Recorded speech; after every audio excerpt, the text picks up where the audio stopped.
It's hard to get everything into one video because there's so many moving parts. But back to the rabbit hole.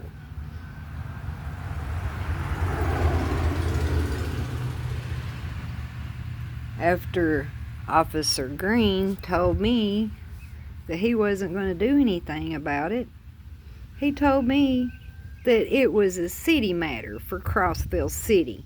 That it happened in the city at Kevin Bryant's office, attorney at law, where I met James Hargis for a free consultation. And he hacked my bank without even touching my card and bypassed text alerts on my phone. Well, he told me to go. I was welcome to go file it at the city. So I went to the city, like he said, after I had exhausted all the resources at the Cumberland County Sheriff, and they wouldn't help. Well, Detective Tullett, actually Samantha C., Officer Samantha C., who has since resigned, she took the report. She believed me. I gave her the evidence. She sent it over to Detective Tullett. He threw the investigation out. Told me to contact the FBI. I said, can I please have the contact information to the FBI? He said, you can look for it yourself. I said, but the Google's hacked. He said, yeah, the Google's hacked. You can't trust the Google to get that information. I said, well, please go in there on your secure computer and give me the information, the contact. Because I keep getting these spoof numbers. I can't get a hold of the real FBI. They keep spoofing their number, spoofing Social Security Administration's number, spoofing my number. I said, help me. He refused. He wouldn't go in there and give me the number to the real FBI or like a way to contact them. My emails didn't work. My main email just vanished out of my phone that had all the evidence on there from where I contacted Timothy Hassler, from where the contractor had sent me. I had to open up a Microsoft to look at his bid. All this stuff is on that email. It just vanished out of my phone, and then my backup email remained.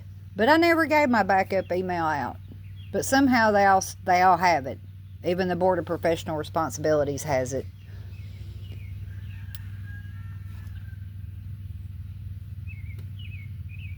But so there's just so much to this story. It's hard to get everything in.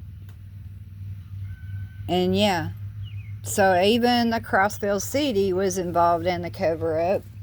And I told Detective Tullett, I recorded that conversation on audio. It's pretty damning. I've got lots of audio.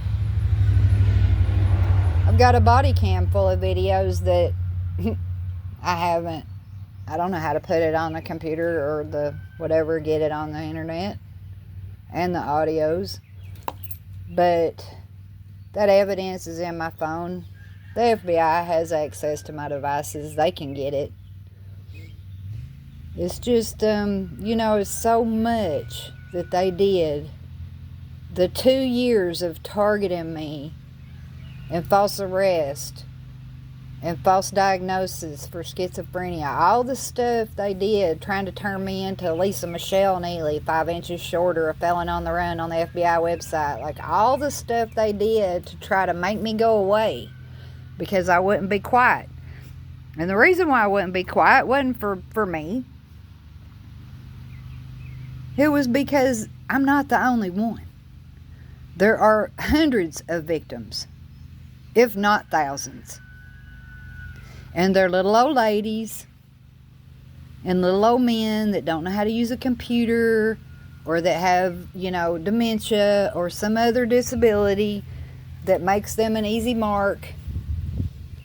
And then they're so brazen because they knew, like, the sheriff ain't gonna help. He's gonna pretend to help, like they pretended to take my report and didn't. After the bank found him guilty 3 months later and I went back to get a copy of the report, it wasn't there. Officer Hassler, Timothy Hassler, didn't take it. Is, you know, they did so many federal crimes and racketeering to cover up the fact that James Hargis hacked my bank for $10,000.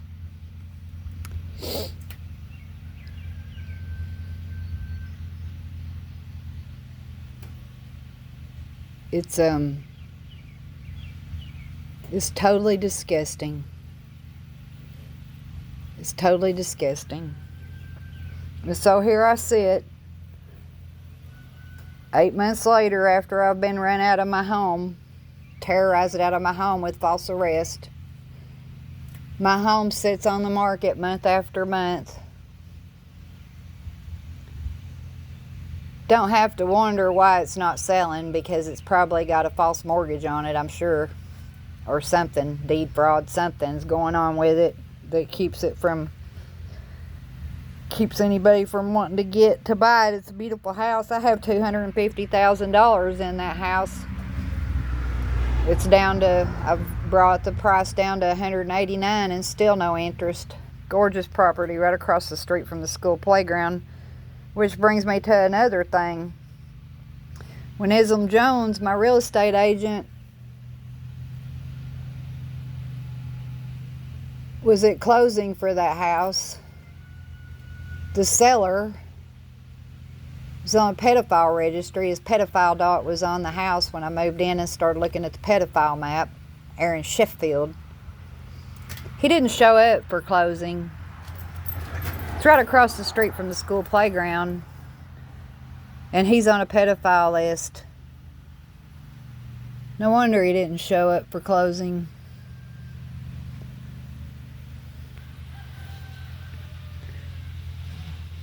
Even the water company had put his past due water bill in my envelope.